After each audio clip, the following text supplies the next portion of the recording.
Hello, good morning and Jain students. Students, welcome back. Our today's topic is latent heat. Student, ये बहुत ही ज़्यादा important topic है. इससे हमेशा रीजनिंग बेस्ड क्वेश्चंस एग्जाम में पूछते हैं, तो इसको आप थोड़ा सीरियसली देखिएगा और सुनिएगा. स्टूडेंट्स, लेटेंट हीट जो टर्म है, सबसे पहले हम उसकी मीनिंग को डिस्कस करेंगे कि लेटेंट हीट का मतलब क्या है. स्टूडेंट्स, हीट का मतलब आप हमेशा जानते हैं हीट क्या होती है. Heat is a form of energy. Heat एक एनर्जी का फॉर्म होती है. और बच्चों, इसके साथ एक टर्म जुड़ा हुआ है लेटेंट. लेटेंट का मतलब क्या है स्टूडेंट्स? लेटेंट का मतलब होता है हिडन, मतलब कुछ छुपा हुआ. तो स्टूडेंट्स, लेटेंट हीट का मतलब क्या हुआ? छुपी हुई हीट एनर्जी को हम लेटेंट हीट कहते हैं. क्या कहते हैं? किसको कहते हैं? छुपी हुई हीट एनर्जी को हम कहते हैं latent heat. Students, hidden heat, latent heat का हमें मतलब तो समझ में आ गया. Hidden heat. स्टूडेंट्स, आखिर हिडन हीट होती क्या है? देखिएगा, ध्यान से सुनिएगा. स्टूडेंट्स, हमने सबसे पहले केस में, ये हमारा केस 1 है. पहले केस में हमने क्या किया है? ये हमारा केस 1 है. पहले केस में हमने क्या किया है कि एक सब्सटेंस लिया है और उस सब्सटेंस को स्टूडेंट्स हमने हीट एनर्जी प्रोवाइड की है. क्या किया है? उस सब्सटेंस को हमने हीट एनर्जी प्रोवाइड की है. स्टूडेंट्स, जैसे ही हमने इस सब्सटेंस को हीट एनर्जी दी, इस सब्सटेंस का क्या होगा? टेम्परेचर बढ़ेगा. ऐसा होगा क्या कि नहीं? Temperature of substance rises. उस सब्सटेंस का टेम्परेचर बढ़ेगा. ऑब्वियसली बात है कि अगर हम कोई भी सब्सटेंस लेते हैं, उसको हीट एनर्जी देते हैं, तो ऑब्वियसली उस सब्सटेंस का टेम्परेचर राइज करेगा. लेकिन अगर हम एक ऐसा सब्सटेंस लेते हैं जिसका हमें स्टेट चेंज करना है, क्या करना है? हमें उस सब्सटेंस का स्टेट चेंज करना है. ये वाला दूसरा वाला केस ले रहे हैं कि ये कोई सब्सटेंस है, इसको हमने हीट एनर्जी दी, ठीक है, और हमें क्या करना है? इस सब्सटेंस का स्टेट चेंज करना है. हमें क्या करना है? इस सब्सटेंस का स्टेट चेंज करना है. वो हो सकता है मेल्टिंग का प्रोसेस करना है, फ्यूजन का प्रोसेस करना है, कंडेंसेशन करना है, या कुछ भी करना है, उसकी कोई दिक्कत नहीं है. लेकिन हमें क्या करना है? उस सब्सटेंस का स्टेट चेंज करना है. तो जब हम ऐसा काम करते हैं कि एक सब्सटेंस को हीट करते हैं और उसको हमें स्टेट चेंज करना है, तो वो सब्सटेंस का स्टेट तो चेंज हो जाएगा, लेकिन उसका टेम्परेचर राइज नहीं करेगा. ठीक है स्टूडेंट्स, हमने क्या किया? सब्सटेंस लिया, सब्सटेंस को हीट एनर्जी दी. क्या दिया? उस सब्सटेंस को हीट एनर्जी दी. उस सब्सटेंस का टेम्परेचर राइज नहीं करेगा, बस सिर्फ उस सब्सटेंस का स्टेट चेंज हो जाएगा. तो हमारी हीट कहाँ यूज हुई? हमने जो हीट एनर्जी दी वो यूज हो गई उस सब्सटेंस के स्टेट को चेंज करने में. वो पूरी एनर्जी खर्च हो गई उस सब्सटेंस के स्टेट को चेंज करने में, और इतनी कोई हीट बची ही नहीं कि वो सब्सटेंस के टेम्परेचर को इंक्रीज करे. जैसे कि अगर हमें 63 डिग्री सेंटीग्रेड वैक्स का मेल्टिंग पॉइंट होता है, इस टेम्परेचर पे वैक्स मेल्ट कर जाती है. हमने वैक्स ली, मोम ली, उसको हमने 63 डिग्री ही टेम्परेचर दिया, इसके एक भी पॉइंट ज्यादा नहीं दिया.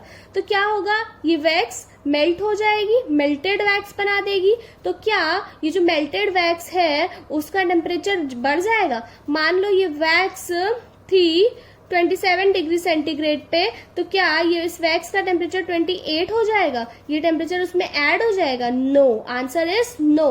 क्योंकि पूरी जितना हमने ये हीट दी, ये पूरी एनर्जी इसने ले ली अपने वैक्स के सॉलिड स्टेट से लिक्विड स्टेट में जाने में. इसके पास एनर्जी बची ही नहीं कि वो इसका टेम्परेचर इंक्रीज करे. तो ऐसी इसी हीट एनर्जी को कहते हैं लेटेंट हीट. इसी एनर्जी को कहते हैं हम लेटेंट हीट. ठीक है. तो हम लेटेंट हीट की डेफिनेशन क्या पढ़ेंगे कि the heat required to change the state of substance, the heat required to change the state of substance is called latent heat. मतलब कि वो हीट है जो सब्सटेंस के स्टेट को चेंज करने में यूज हो जाती है। ठीक है, स्टेट गेट्स चेंज्ड, ये वो हीट है जो सब्सटेंस के स्टेट को चेंज करने में यूज हो जाती है। बच्चों ये हमेशा याद रखिएगा कि it does not raise temperature, ये वो हीट है जो सब्सटेंस के टेम्परेचर को इंक्रीज नहीं करेगी।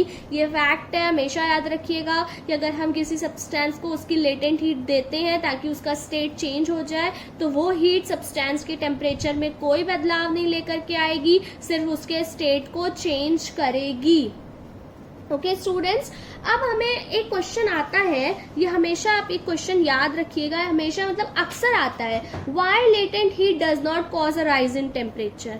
ये क्वेश्चन हमेशा याद रखिएगा, why latent heat does not cause rise in temperature. जो लेटेंट हीट है वो सब्सटेंस के टेम्परेचर पे कोई चेंज क्यों नहीं लेकर के आती है। Why latent heat does not cause rise in temperature? देखिएगा, सुनिएगा, कोई भी सब्सटेंस हो, या तो वो सॉलिड होता है या वो लिक्विड होता है, दो मतलब कोई भी सब्सटेंस है, सॉलिड है या लिक्विड है, हमें पता है कि उन सब्सटेंस के जो पार्टिकल्स होते हैं उनके बीच फोर्स ऑफ अट्रैक्शन होता है। ये बात हम जानते हैं कि सब्सटेंस के बीच क्या होता है, फोर्स ऑफ अट्रैक्शन होता है। ठीक है, जो उन सब्सटेंसेस को, जो उन पार्टिकल्स को पकड़े रहता है। ठीक, अगर अब हमें इस सब्सटेंस की स्टेट को चेंज करना है, एक मिनट, जैसे कि देखिएगा, सुनिएगा ध्यान से कि हमारे पास ये कोई सब्सटेंस है, ये मान लीजिए सॉलिड है, इसके बीच स्पेस बहुत कम है और इनका जो फोर्स ऑफ अट्रैक्शन है वो बहुत ज्यादा है, बहुत मतलब स्ट्रांगली पकड़ा हुआ है, और ये हमारा लिक्विड है, थोड़ा स्पेस ज्यादा है, फोर्स ऑफ अट्रैक्शन थोड़ी कम है। स्टूडेंट्स, हमें पता है कि इनके पार्टिकल्स के बीच क्या होता है, फोर्स ऑफ अट्रैक्शन होता है जो उसको जोड़ा जाता है। अब अगर हमें इस सब्सटेंस के स्टेट को चेंज करना है, मतलब मान लो ये सॉलिड है, इसको हमें लेकर के जाना है इस स्टेट लिक्विड में, तो हमें क्या करना होगा, कुछ ऐसा फोर्स देना होगा जो इसके बीच के फोर्स ऑफ अट्रैक्शन को तोड़ सके, कुछ ऐसी एनर्जी देनी होगी जो इस फोर्स ऑफ पार्टिकल के बीच की फोर्स ऑफ अट्रैक्शन को तोड़ सके ताकि पार्टिकल्स दूर दूर चले जाएं। ठीक है, तो लेटेंट हीट क्या करती है, सुनिएगा, लेटेंट हीट क्या करती है कि जो हम इसको सप्लाई करेंगे वो यूज हो जाएगी इस फोर्स को देने में, तोड़ने में। कहाँ यूज हो जाएगी, इस फोर्स को तोड़ने में वो पूरी लेटेंट हीट यूज हो जाएगी। जैसे कि देखिए, सॉलिड है, सॉलिड के बीच पार्टिकल्स हैं, एक दूसरे को बहुत तेजी से टाइटली होल्ड किए हुए हैं। ठीक है, हमें इस एनर्जी चाहिए जो इस फोर्स को तोड़ सके ताकि पार्टिकल्स दूर दूर हो जाएं। ठीक है, अब हम इसको हीट एनर्जी दे रहे हैं, क्या कर रहे हैं, हीट एनर्जी दे रहे हैं। ये हीट क्या होगी, ये क्या है, कितनी हीट है, लेटेंट हीट है, मतलब जो उसको हीट चाहिए स्टेट को चेंज करने में। हमने इसको लेटेंट हीट दी, लेटेंट हीट ने किया क्या, इसके जो पार्टिकल्स के बीच फोर्स ऑफ अट्रैक्शन है उसको बहुत ज्यादा टेम्परेचर दे करके उसको तोड़ दिया, पार्टिकल्स दूर दूर हो गए, सॉलिड का स्टेट चेंज हो गया लिक्विड में। ठीक है, तो पूरी लेटेंट हीट क्या हो गई, उस फोर्स ऑफ अट्रैक्शन को, सब जो हमने लेटेंट हीट दी थी वो यूज हो गई फोर्स ऑफ अट्रैक्शन को तोड़ने में। ठीक है, अब इतनी कोई हीट बची ही नहीं ना कि वो इसके टेम्परेचर को भी बढ़ा सके, कोई हीट बची क्या, पूरी की पूरी हीट तो यूज अप हो गई। ठीक है, तो ये क्या करेगी, जब ये इसको मतलब क्या होगा कि इन पार्टिकल्स को काइनेटिक एनर्जी देगी ही नहीं। Latent heat does not increase the kinetic energy of the particles, क्योंकि एक्स्ट्रा हीट है ही नहीं, पूरी की पूरी हीट फोर्स ऑफ अट्रैक्शन को तोड़ने में ही चली गई। तो उसने क्या किया, पार्टिकल्स की काइनेटिक एनर्जी को बढ़ाया ही नहीं, और जब काइनेटिक एनर्जी को बढ़ाया ही नहीं तो सब्सटेंस का टेम्परेचर कहाँ से बढ़ेगा, टेम्परेचर नहीं बढ़ेगा, पूरी की पूरी हीट कहाँ यूज हो गई, वो यूज हो गई सब्सटेंस के स्टेट को चेंज करने में। तो इसका आंसर मिला इसका आंसर आप नोट करिएगा वीडियो को पॉज करके। Latent heat which we supply is used up. Latent heat which we supply is used up in overcoming the force of attraction between the particles during the change of state. It does not increase the kinetic energy of the particles of substance, and because there is no increase in the kinetic energy, the temperature of substance does not rise during the change of state. यही reason है कि latent heat की वजह से जो हम substance है जिसको हीट दे रहे हैं उसका टेम्परेचर इंक्रीज नहीं होता है। ठीक है, अब जो लेटेंट हीट होती है वो दो तरह की होती है। एक होती है latent heat of fusion, fusion मतलब मेल्टिंग, दूसरी होती है लेटेंट हीट ऑफ वेपराइजेशन मतलब बॉइलिंग। देखो, मेल्टिंग हमें पता है ये ऐसा प्रोसेस है जिसमें हम सॉलिड से लिक्विड की तरफ जाते हैं। तो जो हीट यूज होगी सॉलिड से लिक्विड के स्टेट चेंज में, जब हम स्टेट को चेंज करेंगे सॉलिड से लिक्विड, तो जो हीट हमें यूज होगी उसको कहते हैं लेटेंट हीट ऑफ फ्यूजन। ठीक है, heat required, it is the heat required to change the state of substance from solid to liquid. Solid से लिक्विड में जाने पे जो हीट रिक्वायर्ड होगी उसी हीट को कहते हैं लेटेंट हीट ऑफ फ्यूजन। और दूसरा क्या है, बॉइलिंग का मतलब लिक्विड से गैसियस स्टेट पे जाने में जो हीट हमारी यूज होगी उसी को कहते हैं लेटेंट हीट ऑफ वेपराइजेशन। ये दो तरह की हीट होती हैं, लेटेंट हीट होती है, लेटेंट हीट ऑफ फ्यूजन और लेटेंट हीट ऑफ वेपराइजेशन। अब हमें इसके बारे में पढ़ना है। सबसे पहले हम पढ़ेंगे लेटेंट हीट ऑफ फ्यूजन के बारे में।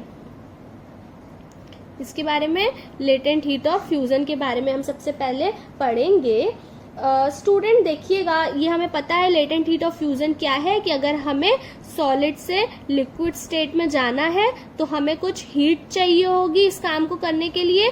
इस हीट को कहते हैं लेटेंट हीट ऑफ फ्यूजन, मतलब लेटेंट हीट ऑफ मेल्टिंग। ठीक है स्टूडेंट्स, ये होती है लेटेंट हीट ऑफ फ्यूजन। अब देखिएगा, हमें अगर आइस को वाटर में चेंज करना है, ये हम काम उसके मेल्टिंग पॉइंट पे करेंगे 0 डिग्री सेंटीग्रेड पे। उसके बाद स्टूडेंट्स देखिएगा, जब हम क्या करेंगे कि जो हीट हमें चाहिए होगी आइस को पानी बनाने में, जो हीट हमें चाहिए होगी आइस को पानी बनाने में, उस हीट को कहेंगे हम लेटेंट हीट ऑफ फ्यूजन। लेकिन ये आइस जो वाटर बनेगी इसके टेम्परेचर में कोई चेंज नहीं आएगा। बच्चों देखे होंगे, बर्फ पिघलती है तो जो पानी होता है वो ठंडा रहता है, थोड़ी देर बाद वो जरूर गर्म हो जाएगा क्योंकि रूम टेम्परेचर से उसको गर्मी मिलेगी। लेकिन जब तुरंत बर्फ पिघल के पानी बनेगी तो वो जो पानी होगा वो बहुत ठंडा होगा। उसके बाद उसके टेम्परेचर में कोई चेंज नहीं आएगा। जितनी ठंडी बर्फ होगी उतना ही ठंडा पानी भी होगा।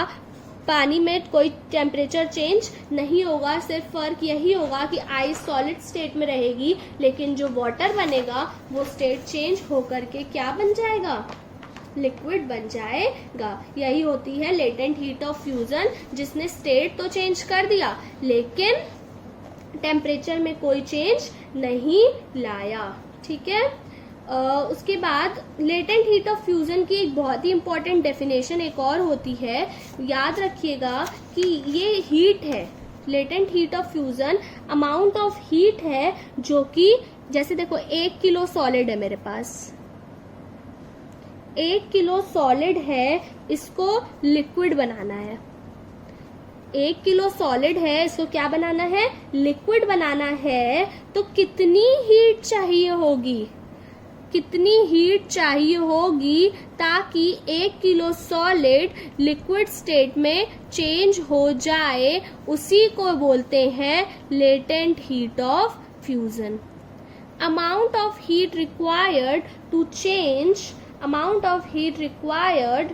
Change 1 kilogram of solid to liquid एक पॉइंट हमेशा ध्यान रखिएगा, without any increase in temperature. 1 kilo solid को लिक्विड बनाना है, टेम्परेचर भी इंक्रीज ना हो, उस हीट को कहते हैं latent heat of fusion. Student, latent heat of fusion जो उसका है, आइस का है, वो एक्सपेरिमेंटली कैलकुलेट किया गया है। उसकी मतलब वैल्यू है 3.34 इंटू 10 के पावर 5 जूल। जूल क्या है? जूल एसआई यूनिट होती है एनर्जी की। जैसे लेंथ की मीटर होती है, एनर्जी के बाद हम लोग जूल लिखते हैं, JOULE, जूल, जिसको J से रिप्रेजेंट करते हैं। तो 1 किलो आइस है, ठीक, 1 किलो आइस है, उसको H2O यानी कि वाटर बनाना है। वाटर बनाने के लिए कितनी हीट चाहिए? उसकी वैल्यू है 3.34 into 10 to the power 5 joule, जो कि बहुत बड़ी वैल्यू है, बहुत ज्यादा अमाउंट में हीट चाहिए। तो स्टूडेंट्स, आपका क्वेश्चन आएगा कि मैम अगर हम इतनी हीट सॉलिड को दे रहे हैं, लिक्विड बन रहा है और टेम्परेचर में चेंज नहीं आ रहा है, ऐसा कैसे पॉसिबल है? इतनी सारी हीट जा कहाँ रही है जब टेम्परेचर में चेंज ही नहीं आ रहा है? तो ये सारी हीट कहाँ यूज हो जा रही है? जो सॉलिड के पार्टिकल्स के बीच फोर्स ऑफ अट्रैक्शन था, उसको तोड़ करके लिक्विड बनाने में ये सारी हीट यूज हो जा रही है। ठीक है, टेम्परेचर, जो आइस मेल्ट हो रही है उसके में टेम्परेचर का कोई चेंज नहीं आएगा। अगर हम सप्लाई करते जा रहे हैं, कॉन्टिन्यूसली सप्लाई करते जा रहे हैं, तब भी जो आइस है उसका टेम्परेचर में चेंज नहीं आ रहा है, मतलब इंक्रीज नहीं हो रहा। स्टूडेंट्स, अब एक रीजनिंग बेस्ड क्वेश्चन भी आता है कि ice eight 0 degree centigrade is more effective in cooling a substance rather water at 0 degree centigrade. Students, इसका आप समझिएगा कि इसका मतलब क्या है। स्टूडेंट्स, हमारे पास एक सब्सटेंस है, ठीक है, हमारे पास क्या है? एक सब्सटेंस है, इसको हमें कूल करना है। क्या करना है? ठंडा करना है। आपके पास दो है, एक 0 डिग्री सेंटीग्रेड पे आइस है, एक वाटर है 0 डिग्री सेंटीग्रेड में, मतलब ये आइस अभी अभी मेल्ट हुई है। ठीक, क्वेश्चन ये है कि अगर आप इस सब्सटेंस को आइस से ठंडा करते हो तो ये सब्सटेंस इफेक्टिवली मतलब समझ रहे हो ना, मतलब कि अच्छे रिजल्ट्स के साथ ये सब्सटेंस कूल हो रहा है। वहीं अगर आप पानी यूज करते हो तो ये सब्सटेंस इफेक्टिवली कूल नहीं हो रहा है। इसका रीजन क्या है? दोनों तो 0 डिग्री सेंटीग्रेड पे है, तो आइस कैसे सब्सटेंस को अच्छे से कूल कर ले रही है और वाटर नहीं कर पा रही है? इसका क्या रीजन है? इसका रीजन स्टूडेंट्स ये है कि देखिएगा, आइस थी, इसको हमने वाटर बनाया, ठीक है, वाटर बनाया, इसको हमने हीट दी। कितनी हीट दी? 3.34 इंटू 10 टू द पावर कितना? 10 टू द पावर 5 जूल हमने इसको हीट दी, तब जाके ये वाटर में कन्वर्ट हुई। ठीक है, तो जब भी हम सब्सटेंस को आइस देंगे, इस सब्सटेंस को हम क्या किए? आइस दिए, आइस मतलब ठंडा करने के लिए दिए, तो ये आइस क्या करेगी? इस सब्सटेंस से 3.34 into 10 to the power 5 joule of energy लेगी। क्यों लेगी? वाटर बनना है ना आइस को, तो आइस वाटर बनने के लिए सब्सटेंस से इतनी हीट लेगी पिघलने के लिए। क्योंकि देखिएगा क्या हो रहा है कि जब हम बाहर निकालेंगे, सब्सटेंस को कूल करेंगे, तो वो आइस क्या करेगी? सब्सटेंस से इतनी हीट मांगेगी कि इतनी हीट दो, हमें आइस से वाटर की तरफ जाना है। और सब्सटेंस जब इतनी हीट दे देगा आइस को, ये सब्सटेंस क्या करेगा? जब आइस को इतनी हीट दे देगा तो ऑटोमेटिकली पूरी की पूरी हीट इस सब्सटेंस की लूज हो चुकी रहेगी और ये सब्सटेंस अच्छे से कूल हो जाएगा। वहीं अगर हमने पानी दिया तो पानी को कहीं जाना ही नहीं है, पानी तो अपना रहेगा नॉर्मल, उसको तो उसका स्टेट चेंज करना ही नहीं है, तो वो इतनी हीट तो लेगा ही नहीं ना सब्सटेंस से। तो जब वो ऐसी कोई हीट की डिमांड नहीं करेगा सब्सटेंस से, तो सब्सटेंस को इतनी ज्यादा हीट एनर्जी लूज करने की जरूरत नहीं पड़ेगी और वो सब्सटेंस इतना इफेक्टिवली कूल नहीं होगा। इसीलिए अगर हमारे पास आइस है 0 डिग्री पे, पानी भी है 0 डिग्री पे, तो आइस जो है वो ज्यादा इफेक्टिवली ये काम कर लेगा उसकी अपेक्षा, वाटर की अपेक्षा, कंपेरेटिवली वाटर उतना हीट नहीं कर पाएगा, इतना कूल नहीं कर पाएगा। ओके स्टूडेंट्स, ये क्वेश्चन आता है। उसके बाद जैसे हम अगर कोई पीस ऑफ आइस हमारे हाथ में लेते हैं, क्या लेते हैं, अगर हम कोई पीस ऑफ आइस हमारे हाथ में लेते हैं तो हमें बहुत ठंडा लगता है। ऐसा क्यों होता है? क्योंकि जैसे ही हमारा, जैसे हमने, ये मेरा हाथ है, हमने अपने हाथ पे आइस का पीस लिया, ठीक है, ये आइस का पीस क्या करेगा, इसको कन्वर्ट होना है वाटर में, इसको लिक्विड बनना है। तो जब ये आइस का पीस को लिक्विड बनना है, लिक्विड बनने के लिए इस आइस के पीस को लेटेंट हीट चाहिए ना। कितनी लेटेंट हीट चाहिए? 3.34 इंटू 10⁵ जूल लेटेंट हीट चाहिए। तो ये लेटेंट हीट आइस कहाँ से लेगी? ऑब्वियसली हमारे हाथ से लेगी। हमारा हाथ जब इसको पूरी की पूरी हीट इतनी दे देगा तो हमारा हाथ के पास हीट की कमी हो जाएगी और हाथ को ठंड लगने लगेगी, इसीलिए हमारा हाथ क्या हो जाएगा? ठंडा हो जाता है। ठीक है, जब भी सॉलिड मेल्ट करता है वो हीट एब्जॉर्ब करता है लिक्विड बनने के लिए। इसका उल्टा भी ट्रू है। जब अगर जैसे आइस है, सॉलिड है, ये जब मेल्ट हो रहा है लिक्विड बनने के लिए तो इसको हीट चाहिए, लेकिन अगर लिक्विड को सॉलिड बनना है, इसका रिवर्स प्रोसेस चाहिए, तो इसको क्या चाहिए? ये हीट रिलीज करेगा, मतलब हीट बाहर फेंकेगा। ये इस समय हीट एब्जॉर्ब कर लेगा, इसको हीट चाहिए तभी ये सॉलिड से लिक्विड जाएगा, लेकिन जब ये लिक्विड से सॉलिड जाएगा तो ये हीट को अपने अंदर से रिलीज करेगा। जैसे कि हमारे पास 0 डिग्री सेंटीग्रेड पे मेल्ट है, वो है आइस है, उसको मेल्ट कराना है तो वो क्या करेगी? उतना लेटेंट हीट लेगी तभी जाके वो वाटर में कन्वर्ट हो पाएगी। अब अगर 0 डिग्री सेंटीग्रेड पे पानी को आइस बनना है, वाटर को आइस बनना है, तो वाटर क्या करेगा? 3.34 इंटू 10⁵ जूल हीट को अपने अंदर से रिलीज कर देगा, तब जाके वो क्या बन जाएगा? आइस बन जाएगा। स्टूडेंट्स, ये था हमारा लेटेंट हीट ऑफ फ्यूजन, और इसके जितने भी रीजनिंग बेस्ड क्वेश्चंस हैं इसको आप रिटन में अच्छे से प्रैक्टिस करिएगा, और बाकी जो हमारा नेक्स्ट जो दूसरी हीट लेटेंट हीट है, लेटेंट हीट ऑफ वेपोराइजेशन, उसको हम नेक्स्ट लेक्चर में डिस्कस करेंगे। तब तक के लिए थैंक यू सो मच।